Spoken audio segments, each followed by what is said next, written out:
Sophisticated, demure, elegant. None of these words describe Mamie Van Doren, and we wouldn't have it any other way. Her loud, lusty life is absolutely chock full of scandal, rivalry, and good old-fashioned revenge. But it also has a tragic dark side few people know. Mamie Van Doren spent the early part of her career in fierce competition with her rivals, Marilyn Monroe and Jane Mansfield. Her scandalous exploits made her the most controversial of the three, and tragically, she was the only one to survive the 60s. From the very beginning, Mamie Van Doren's life was a wild ride. Born in 1931 in South Dakota as Joan Lucille Olander, Van Doren's parents were hard-partying youngsters who instilled in their daughter a lust for hard living and a thirst for more of, well, everything. They even named her after superstar and scandal maker Joan Crawford herself. So before Van Doren even hit her teenage years, she'd made a scandalous and fateful decision. Van Doren knew she was going to be a star. Determined to make it in any way she could, the 15-year-old entered the Miss Palm Springs contest and performed on stage in a nightclub. Her performance was so, precocious that she won the whole darn thing. And that wasn't even the biggest thing that happened that night. While Van Doren was up on stage, she couldn't have known who was looking on. None other than the famous Hollywood weirdo Howard Hughes was in the audience. As it happened, Hughes also owned his own film studio, RKO, and after Van Doren blew him away, he had his secretary call her up for an interview. But it was about to get a whole lot creepier too. Van Doren, who had just turned 16 but had the confidence of a woman twice her age, strutted right into Hughes' office that day and right into a very awkward conversation. Sussing her out and leering, Hughes asked her how old she was and had no problem inquiring about what life was like living with her parents. But the worst was yet to come. As Van Doren's interview with Hughes drew to a close, he asked her one extremely disturbing question. Are you still pure? Mamie's response, however, was pitch perfect. Van Doren reportedly quipped back, "You'll never know, Mr. Hughes."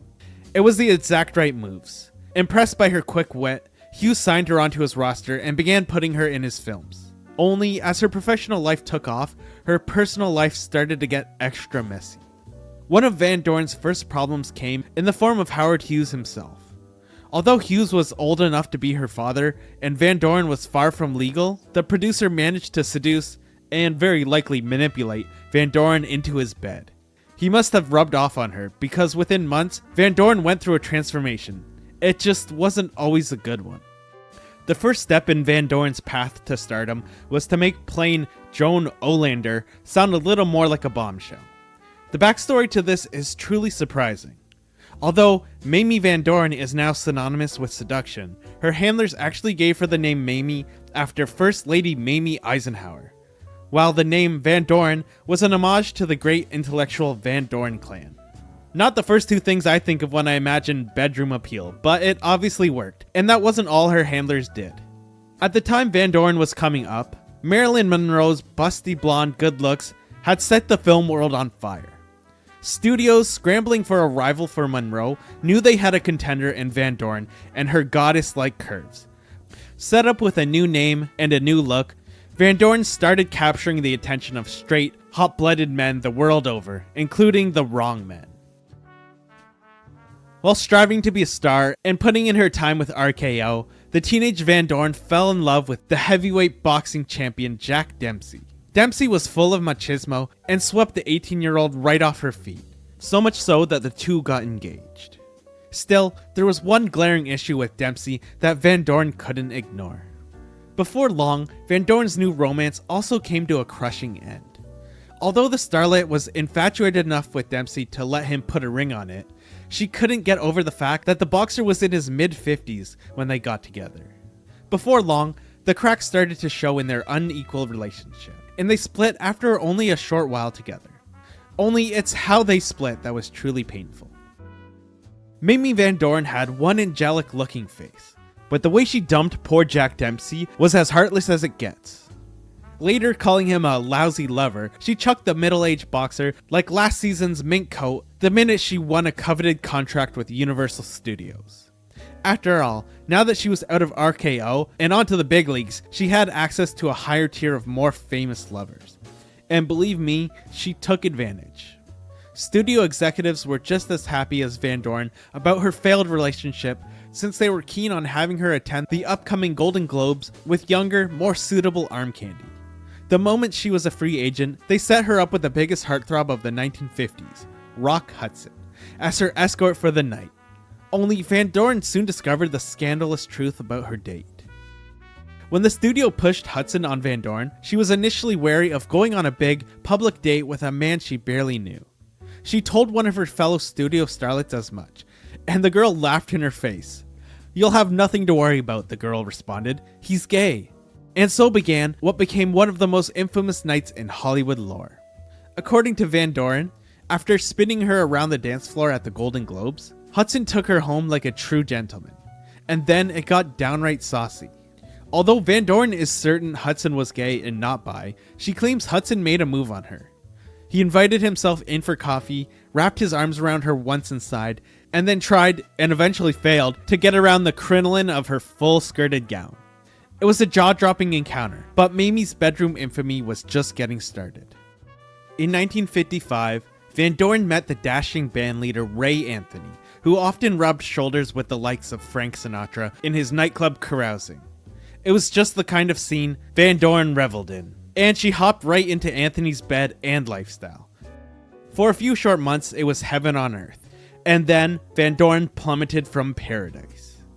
Sometime into her relationship with Anthony, Van Doren got news that made her world fall apart. She was pregnant. More than that, she was pregnant in a time where studios didn't tolerate so-called immorality from their leading ladies, often employing fixers to terminate pregnancies. Since Van Doren wanted to keep her child and her job, there was only one thing she could do, and it was the last thing she wanted. Van Doren knew she wasn't head over heels in love with Ray Anthony. However, she also knew she had to marry him for the sake of her Hollywood career. She was so reluctant, however, that she waited 4 agonizing months, right up until she couldn't possibly hide her bump anymore, before walking down the aisle. Wow, I bet you can tell where all this is going to go. A tense marriage and mediocre feelings for your husband is one bad combination. Within months after the birth of her child, a son she named Perry, Van Doren was done playing the dutiful housewife. She went right back to filming, partying, and romancing people who weren't Ray Anthony. And then she took it to the next level. During this time, Mamie was one naughty girl. She had affairs with a laundry list of celebrities, including a one-night stand with Elvis Presley and a prolonged fling with a young and unknown Clint Eastwood, who was her co-star in the film Star in the Dust. Now, Clint might have been young, but inexperienced he was not. As Van Doren recalled, he always knew the most straight and direct path to my dressing room. As it happened though, the dressing room wasn't always so friendly to her. In 1959, Van Doren was shooting The Beat Generation opposite the brooding hunk Steve Cochran. It was a recipe for an explosive scandal. To this day, Van Doren says Cochran was the sexiest man I've ever known, and the pair of them had instant chemistry on set. With Van Doren's loose ideas about monogamy, it wasn't long before things started heating up, with shocking results. Just days into filming, everyone on set knew that Van Doren and Cochran were having a flagrant affair. Of course, they weren't exactly subtle about it. The illicit pair constantly wandered off between takes to have quickies in trailers, bushes, and pretty much anywhere else they could find. Their favorite spot, however, was Van Doren's dressing room. Spoiler, this was a very bad idea. One day, Van Doren's husband Ray Anthony decided to surprise his wife on set. He ambled up to her dressing room and opened the door without knocking. When he did, he got the surprise of a lifetime. Van Doren and Cochran were going at it in the chair before his very eyes. But the strangest part of this saga was Anthony's reaction. Anthony's center stage entrance into his wife's infidelity probably ruined the mood, but it didn't ruin his marriage. At least, not immediately. For one reason or another, perhaps the son they had together, Anthony decided to stay with Van Doren and weather it out for another 2 long years. So in 1961, when they finally did divorce, all their anger came out. After so much time trying to make it work, it took something huge to wedge Van Doren and Anthony apart. Although she had never been faithful herself, Van Doren was absolutely godsmacked to find out that Anthony had been sending bouquets of roses to another woman named Marilyn Monroe. That made it very personal, and they split soon after. To this day, Van Doren calls him Ray Agony, but when one door closes, another opens. By the early 1950s, Van Doren had worked with stars like Tony Curtis in scandalous flicks like Forbidden, and her blonde bombshell persona was leaping out of the screen, until she made one very bad decision. Around 1955, producers approached her to play a parodic Marilyn Monroe-esque character in the Broadway show Will Success Spoil Rock Hunter? It was a plum role, but she turned them down, fearing constantly being compared to Monroe. She would live to regret it. While Van Doren may have wanted to protect herself from comparisons to Monroe, she actually made things 10 times worse. Instead of begging her to take the part, the producers simply went to the then unknown starlet Jane Mansfield, who nailed the role, parlayed it into a film adaptation, and became a new busty sensation overnight. Van Doren now had double the competition, and it wasn't always friendly. With Mansfield bursting out of her seams and onto the scene, Marilyn swaying her hips in iconic dresses, and Mamie splashing herself across the tabloids as much as the silver screen, the well-endowed blondes became known as the 3 M's. Sure, the moniker was good press for all 3 women, but their close quarters got nasty very quickly. In particular, Jane Mansfield and Mamie Van Doren never got along. Maybe because of the fact that Mansfield had scooped up Mamie's role in Will Success Spoil Rock Hunter. Mansfield considered Van Doren her nemesis, and in 1963, Van Doren hit back by refusing to act alongside Mansfield in Promises, Promises. But then came the evening that fully sealed the deal. In 1964, Van Doren was attending a celebrity party at the popular Sunset strip club Whiskey A Go Go. It was filled with stars, including Jane Mansfield and her special friend, the Beatles, who Mansfield was hanging out with all night. This is where it all started to go wrong. Paparazzi swarmed the club, and a very tipsy George Harrison ended up accidentally spilling his drink all over Van Doren. I don't know about Van Doren, but that would be minus another point for the Jane Mansfield fan club for me. In any case, the pair didn't make up anytime soon, and then Mansfield got her claws out. 3 years after Van Doren refused to become Mansfield's co-star, producers finally coaxed her into a role alongside her fellow bombshell in The Las Vegas Hillbillies. It was a complete and utter disaster. Although it remains the only time any of the 3 M's acted with each other, Van Doren and Mansfield got along horrifically, and spent time in between takes sniping at each other. They didn't stop there either. While on set, Mansfield took her personal vendetta against Van Doren to professional heights. She refused to even appear in a scene with Van Doren, even though that was a near impossible demand for their characters. Then, to rub salt in the wound, she also snarled that Van Doren was nothing more than the drive-in's answer to Marilyn Monroe. As for Van Doren's relationship to Monroe herself, well, that was 5 times more complicated and 10 times more tragic. In the legendary battle between Marilyn Monroe and Mamie Van Doren, music legend Quincy Jones knows who he'd pick. Mamie and Quincy dated for a hot, steamy, and secret second, but Jones recently recalled their relationship in an interview. As he said, "I didn't think Marilyn Monroe was that hot because I was dating Mamie Van Doren back then. Mamie would put her away. She's no Mamie Van Doren." In her later life, Van Doren shied away from people constantly grouping her with Marilyn Monroe. But there's a heartbreaking side to their connection. She actually first met the star when she was just 12 years old and living behind the Ambassador Hotel. One day, Monroe was at the hotel taking modeling photos, and Van Doren had come in to use the establishment's swimming pool. When the fashion photographer saw the tween Van Doren, he tried to shoo her away. Meanwhile, Monroe defended her, retorting, "You have no right to say that to her." From there, a strange and delicate friendship grew. Van Doren admits that it's still difficult to talk about Marilyn, as they got to know one another quite well when they were both coming up in the movies. "It's even harder," she confessed, "because my memories of Marilyn are sad ones." She continued, "She was sad most of the time, but when she would go out, have a few drinks, she became Marilyn Monroe, the one everyone knew." As time went on, Van Doren's sense of impending doom around Marilyn deepened. In the early 1960s, Van Doren happened to run into Monroe again. When she saw her, her blood ran cold. Although the two women were just sharing an ordinary meal together, Van Doren could tell something was wrong, recalling she looked really disturbed. At the time, Monroe was indeed drinking heavily, but Van Doren couldn't have known the dark path it was all leading to. In 1962, Mamie Van Doren woke up to a world where the 3 M's were no more. On August 4th, Marilyn Monroe died under suspicious circumstances, likely an accidental overdose inside her Hollywood home. The tragedy forever severed the strings that tied the 3 blonde bombshells together. But Van Doren mourns Monroe to this day, confessing that, to me, she's a person. To most people, she's an idea. Only that wasn't enough for the universe. Fate had another cruel twist in store for Van Doren. Just 5 short years after Marilyn Monroe's senseless death, Van Doren experienced an entirely new kind of hell. On June 29, 1967, her rival Jane Mansfield got into a horrific and fatal car accident, perishing on impact and newly obliterating the 3 M's to even less than a memory. For all their differences, Van Doren grieved for Mansfield too, and she was never the same again. For Van Doren, Hollywood in the 1960s was a fallen kingdom, not a new age of freedom.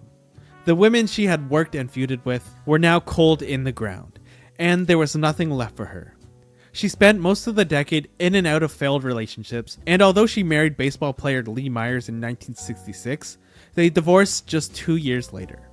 With her happiness in Tinseltown slowly dwindling, Van Doren made a gut-wrenching decision. In 1968, fresh off the heels of her 3rd divorce, Van Doren went through with a dangerous commitment. At the age of 37, she toured Vietnam for the troops for 3 months, and then went back for seconds in 1970. It wasn't all just dancing and singing on stage either. Van Doren visited men in the sickbays and witnessed the horrors of the conflict firsthand. Still, she did manage to turn this experience into a strange dating opportunity.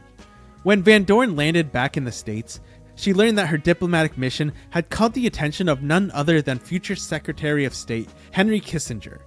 Playing the grand gesture card, the politician tried to seduce Van Doren with an invite to the White House as his date to an official function. Van Doren, never one to turn down a good time, said yes. It went about as bizarrely as you'd expect. Mamie Van Doren didn't just have bedroom appeal. She could also appreciate that appeal in others. Even, Henry Kissinger. As she put it, he was very sexy and sexual, and had a low European voice. He also complimented her intelligence, asking, "Have you ever met a man smarter than you, Mamie?" As the night went on, it looked like he would seal the deal, but there was one huge problem. According to Van Doren herself, she might have briefly considered betting Kissinger until he leaned in close and she got a whiff of his denture breath. As she put it, that really turned me off, and she had to make a quick escape from his amorous arms before things got too heated. Before her untimely end, Marilyn Monroe passed along some scandalous and tragic advice to Van Doren. Probably fresh off her disastrous affair with the President John F. Kennedy, Monroe told Van Doren never to fall for a politician because when they screw you, they really screw you. Only Monroe's words weren't as polite as all that. Later in life, Van Doren stopped caring what anybody thought and started spilling juicy details on all her past lovers.